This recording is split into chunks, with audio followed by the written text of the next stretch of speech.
세상은 언제나 권력을 가진 사람들에 의해 움직여왔다. 하지만 그 권력이 인간의 한계를 넘어서면 그것은 곧 괴물이 된다. 오늘 우리가 이야기할 이 사람들은 단순한 정치인이 아니었다. 그들은 신처럼 숭배받았고 그 힘을 신처럼 휘둘렀다. 수백만 명의 생명, 한 나라의 미래, 그리고 역사의 흐름까지도 바꿔버린 이름들. 그러나 그들이 감춘 것은 찬란한 이상이 아니라 피와 공포였다.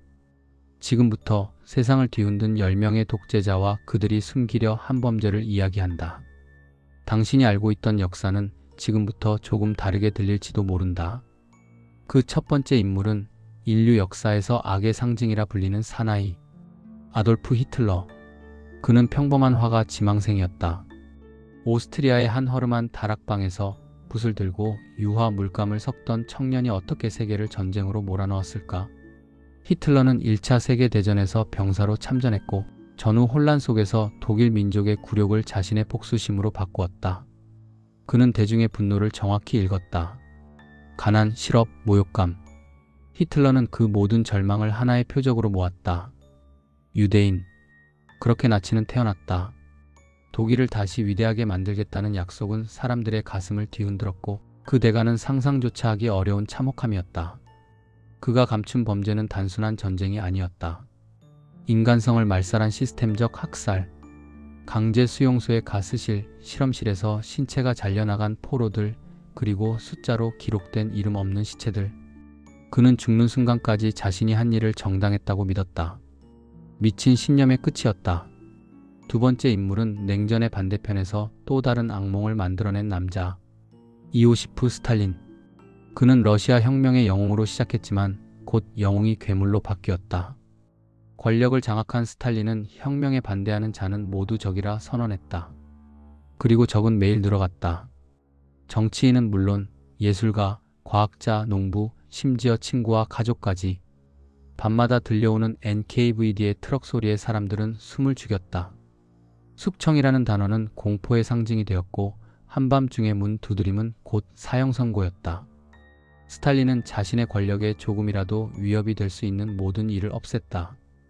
그는 전체주의 체제의 완벽한 모델을 만들었다. 그러나 그 모델의 밑바닥에는 굶주림과 피가 흘렀다. 우크라이나에서만 수백만 명이 굶어 죽었다. 기록조차 남기지 못한 시체들이 눈밭에 묻혔다. 스탈린은 이를 계획의 실패라고 했다. 하지만 그것은 계획된 굶주림이었다.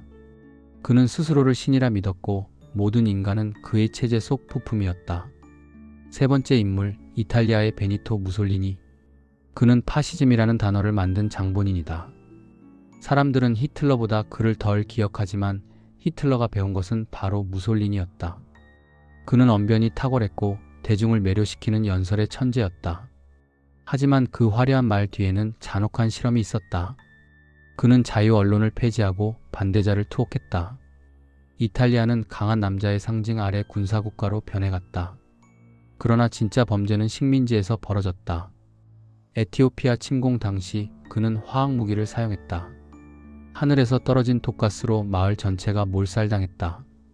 그 잔혹한 명령은 문명화 작전이라는 이름으로 포장됐다. 무솔리니는 카리스마로 사람들을 속였다. 그는 국가의 아버지를 자처했지만 결국은 무력한 독재자의 전형이었다. 전쟁이 끝나자 그의 시체는 민중에게 끌려다니며 조롱당했다.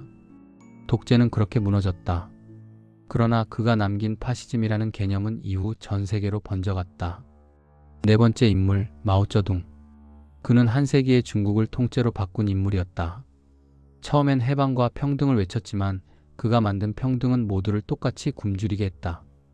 마오는 인민을 위해 싸운다고 말했지만 실제로는 자신을 신격화했다.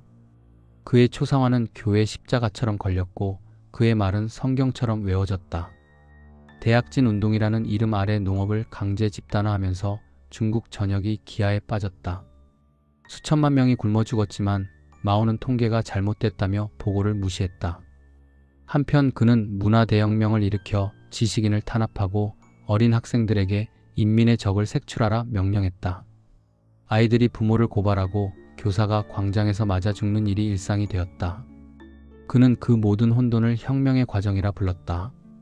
그러나 그의 혁명은 결국 공포와 파괴의 이름으로 남았다. 다섯 번째 인물은 캄보디아의 공포 폴 포트다. 그는 순수한 사회를 만들겠다며 도시를 비웠다. 그가 만든 크메르 루주는 모든 지식인은 적이라 선언했고 안경을 쓴 사람은 총살당했다. 도시 사람들은 농촌으로 끌려가 강제노동에 시달렸고 수백만 명이 죽었다. 그가 만든 킬링필드에는 지금도 뼈가 남아있다. 그는 아이에게 부모를 감시하게 하고 의심만으로 사람을 죽였다. 그는 말한다.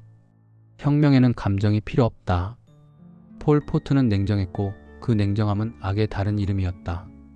전쟁이 끝난 뒤 그는 정글 속으로 사라졌고 국제법정에 서지도 못한 채 죽었다. 그러나 그의 유령은 아직도 캄보디아를 떠돈다.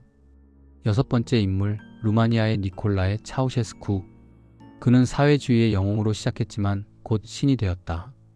그는 자기 동상을 세우고 생일엔 전국이 축제를 벌였다. 그는 부부 독재로 나라를 통제했다. 모든 언론은 그를 찬양했고 학교에서는 어린이들이 차우셰스쿠 동지 만세를 외쳤다. 그러나 그가 감춘 진실은 나라의 파산이었다.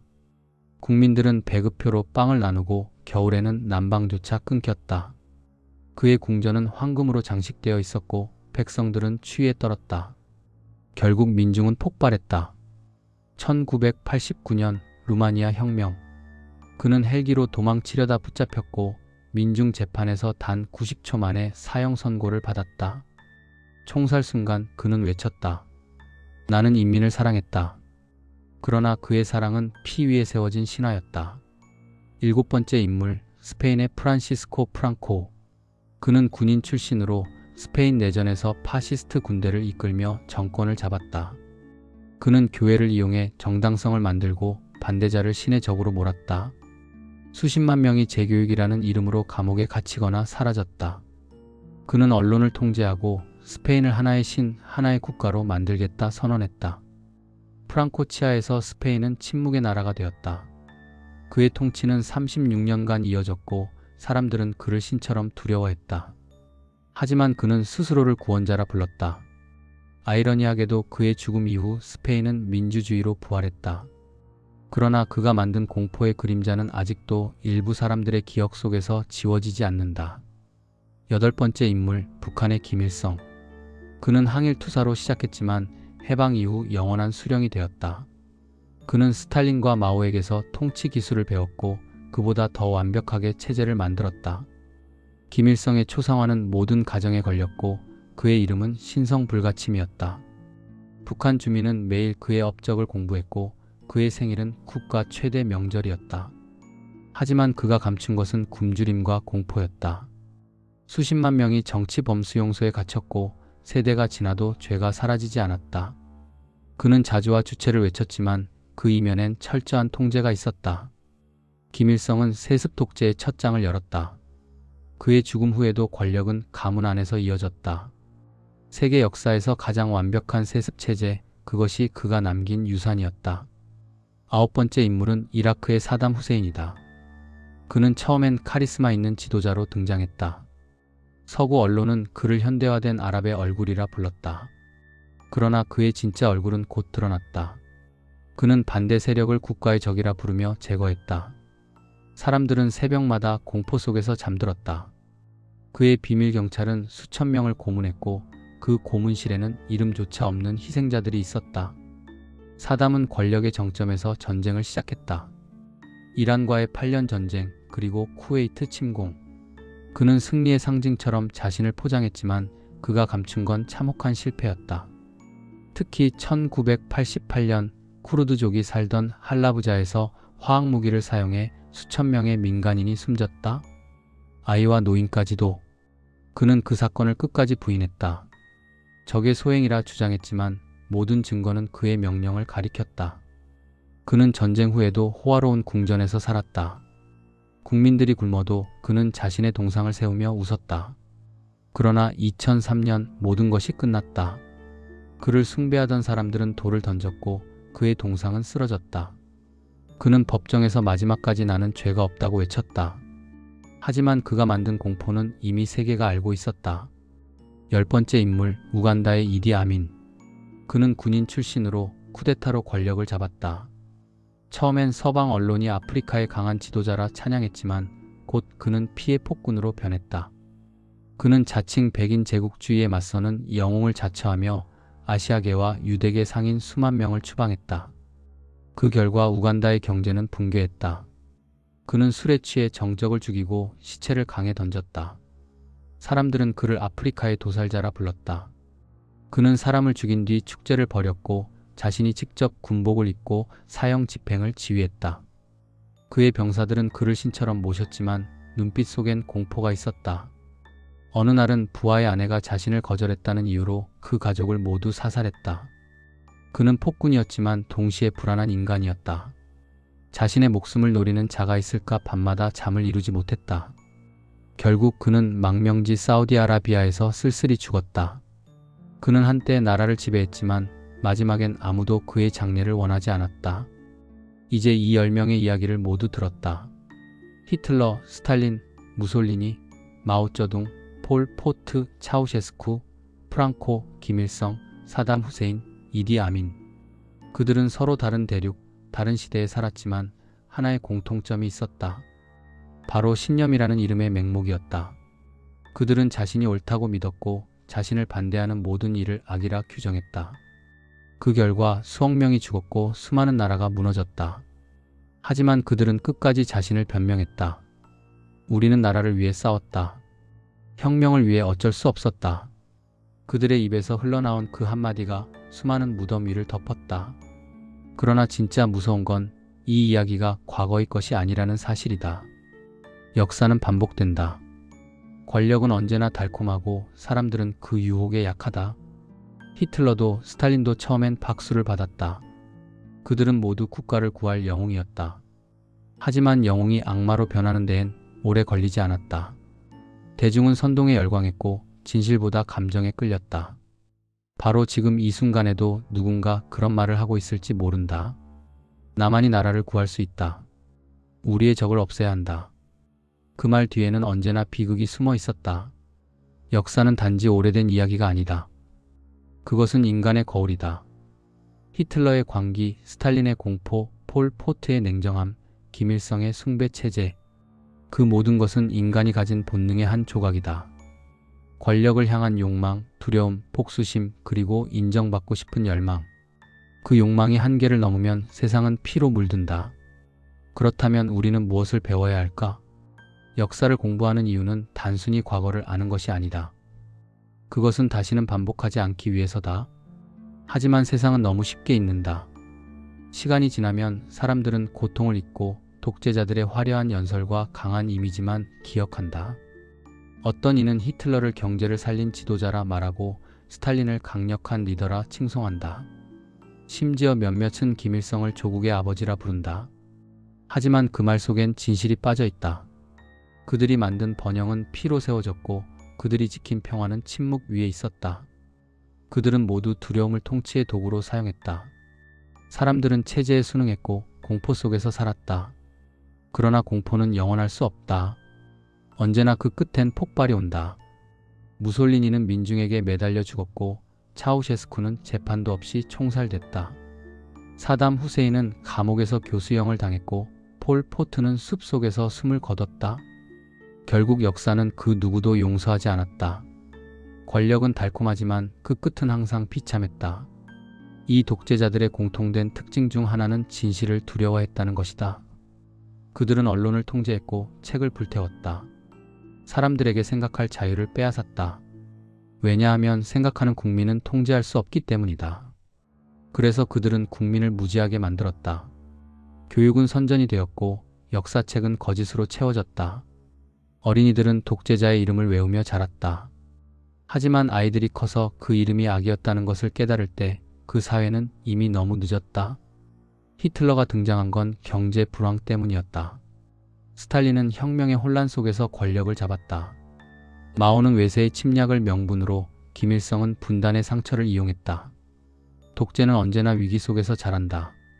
그리고 사람들은 안정을 원한다. 누군가 강하게 나서서 모든 걸 해결해 주길 바란다. 하지만 그 강한 리더가 진짜로 국민을 위한 사람인지 아니면 자기 자신을 위한 괴물인지는 언제나 나중에야 알게 된다. 이 이야기를 듣고 있을 당신에게 묻고 싶다. 만약 지금 당신의 눈앞에 혼란한 시대 속에서 모든 걸 해결하겠다는 사람이 나타난다면 당신은 그를 따를까? 아니면 질문할까? 역사는 그 답을 알고 있다. 독재자들은 언제나 박수 속에서 등장했다. 그들의 시작은 연설장이었고 끝은 총소리였다. 지금 이 순간에도 세계 어딘가에서는 새로운 독재가 자라고 있을지도 모른다. 인터넷과 미디어로 가려진 세상 속에서 우리는 또다시 강한 지도자를 원하고 있지 않은가? 그러나 진정한 강함은 두려움을 주는 힘이 아니라 진실을 마주할 용기다. 그걸 잊는 순간 역사는 다시 피를 쓴다. 히틀러의 가스실, 스탈린의 수용소, 마오의 대학진, 폴 포트의 킬링필드, 사담의 화학무기, 김일성의 세습체제. 그 모든 이름이 말해주는 것은 단 하나다. 절대 권력은 절대적으로 부패한다. 그것은 단지 과거의 교훈이 아니다. 인간의 본능이 만들어낸 불변의 법칙이다. 역사는 수많은 독재자를 기록했다. 그러나 동시에 그들을 무너뜨린 사람들도 있었다. 거리로 나온 시민들, 진실을 쓴 기자들, 침묵을 거부한 한 사람 한 사람. 결국 세상을 바꾸는 건 총이 아니라 목소리다. 그 작은 용기가 세상을 다시 밝힌다. 이제 당신은 알고 있다. 독재는 어느 날 갑자기 오지 않는다. 그것은 불만과 불안, 분노와 무관심 속에서 자라난다. 누군가의 거짓말을 믿을 때마다 자유는 조금씩 줄어든다. 그리고 우리가 말하지 않을 때 역사는 다시 어두워진다. 이 영상이 끝난 뒤에도 그들의 이름을 잊지 말자. 그들의 범죄를 잊지 말자. 그래야 다시는 같은 일이 일어나지 않는다. 권력은 언제나 감시받아야 한다. 진실은 언제나 질문에서 시작된다. 그리고 인간은 언제나 기억해야 한다. 피로 쓰인 역사는 반복되지 않아야 한다. 그것이 우리가 할 수 있는 가장 인간다운 저항이다.